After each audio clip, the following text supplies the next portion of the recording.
Welcome back to the fastest 30 minutes in all of sports. It's your boy G. Bush with the ultimate Browns. Now, look, the Browns, a lot of people was hot. A lot of people was upset because the Browns won, moving their draft pick down some spots. And Cats was a little hot right now. You take a look at this. It's courtesy of ESPN Cleveland. Look at the current 2026 NFL draft order. After the Browns win, they also have the Jaguars pick, but the Jaguars are going to make the playoffs, and that pick is in the 20s, so we're not even going to worry about that.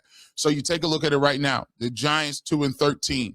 Las Vegas Raiders, 2-13. Now, the Giants, I think, will stay. They don't need a quarterback, but I do think the Giants, as well as the Jets, need a quarterback. Arizona probably won't take a quarterback. Tennessee won't take a quarterback. And then you have the Cleveland Browns at 4-12 with the Washington Commanders at 4-12. They don't need a quarterback. Tyler Shook looks like he might be a guy that the New Orleans Saints will keep. And then you take a look at Kansas City, Mahomes, no quarterback. Take a look at Cincinnati, Burrow, no quarterback. Atlanta is not going to take a quarterback. Now, at 12, they might take one, but Tua's hit is crazy. So there's not a lot of teams that are in the position for a quarterback. So it looks like the Cleveland Browns may miss out on Mendoza or more if they do go in the top of the draft, because there's teams up there that do need a quarterback. So with that being said, there is some thoughts on who the Browns could possibly take. Ryan Wilson of CBS Sports projects the Cleveland Browns selecting wide receiver Carnell Tate with the number 6 overall pick in his latest mock draft. Now, Carnell Tate, to me, is smooth. He's fluent. He's 6'3". I'll be surprised, or I'll be interested to see what he runs. If he runs anywhere in the high 4.3s, I think he's one of the locks to be there. Now, Jordan Tyson is another guy. Jalen Tyson for the Cleveland Cavaliers, his brother.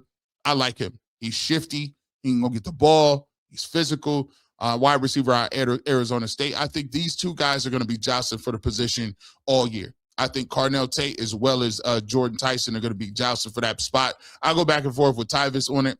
I'll be doing a lot of film breakdowns on these two dudes. But I think both of them guys are going to be a wide receiver number ones in the league.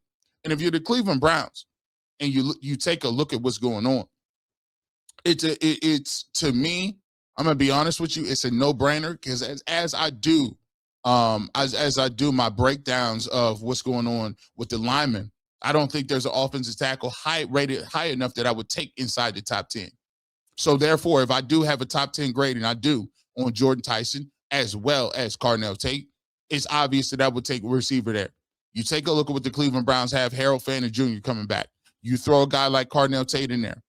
Jerry Jeudy is not a number 1 receiver, but he look a whole lot better as a number 2, don't he?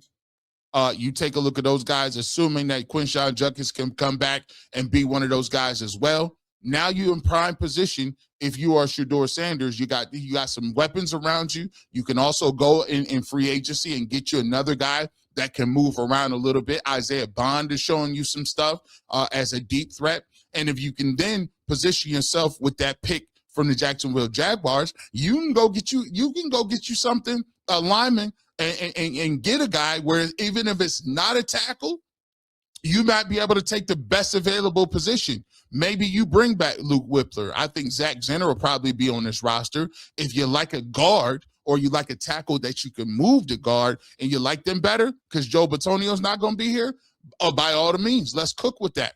You know, you can't really count on DeJuan Jones. We'll see what we get out of him.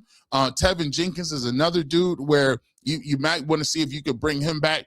But you're positioned to go get you another tackle. And by the way, I wouldn't trip if y'all went and got another lineman after that. You know, I'm looking to get best available. Let's get. You got 2 first-round picks. You got a second-round pick. Those 3 picks can be 2 guys that bolster your offensive line. Or if you like the receivers, please, by all means, go back and get you another receiver. So I've been talking about receiver and tackle and receiver offensive line for the Cleveland Browns way before Shedeur Sanders got here. I was talking about it way before Deshaun Watson got here. I was still talking about them guys up front. And that is part of what I feel like the Cleveland Browns need to be doing. And if you look around, I'm just saying, man, go look at the players. All the former Thurman Thomas, like, hey, man, Shedeur ain't the problem. Go listen to what Greco said. Go listen to what Joe Thomas has said on this show, on Ultimate Cleveland Sports Show. Guys, you know, Joe Hayden. I mean, like the players, if you take in consideration, even Ross Tucker, Leroy today, hey, Shador done showing some things. As we get closer and closer to the draft, I think people is going to come around a little bit, especially if Shador plays well this week, that the obvious choice is get me some weapons, get me some linemen, and let's see what we can do. Because all else fails, you can go back in the draft in 27, get a quarterback. But you need pieces and parts.